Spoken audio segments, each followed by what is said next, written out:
আচ্ছা কি সারপ্রাইজ দিবা বলো তো? নাইম আসুক, তারপরেই দেখতে পাবেন।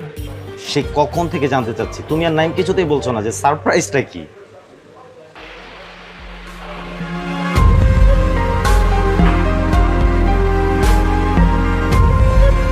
তুমি এই তোমাকে না বলেছি যে তুমি আর জীবনেও আমার সামনে আসবে না। ভাইয়া এটাই তোমার সারপ্রাইজ ছিল? অভিমান অভিমান, শারমিন আপু, আপনার বয়ফ্রেন্ড আপনার সাথে অভিমান করেছে। তুমি কি শারমিনকে আগে থেকে চেনো? হ্যাঁ চিনি তো। নিলয়, কেন অভিমান করে আছো আমার উপর? আর অভিমান করে থেকো না।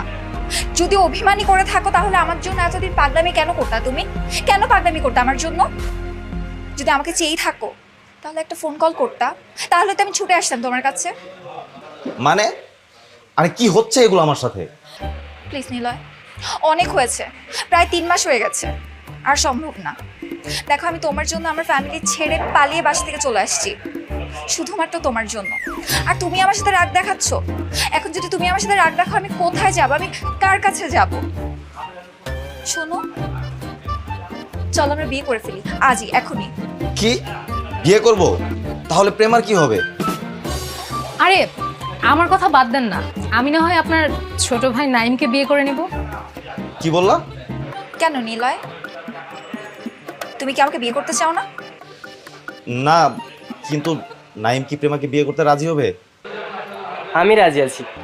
হ্যাঁ তুমি যদি চাও তাহলে আমরা এখনই কাজী অফিসে গিয়ে দুজন একসঙ্গে বিয়ে করতে পারি। আর বড় ভাইয়ের জন্য তো এতটুকু করাই যায়, তাই না? ঠিক আছে আপু, তাহলে আপনি ভাইয়ের সাথে এখানে বসেন, আপনাদের এতদিনের মান অভিমান সব মিটিয়ে ফেলেন। আমি বরং একটু নাইমের সাথে বাইরে যাই।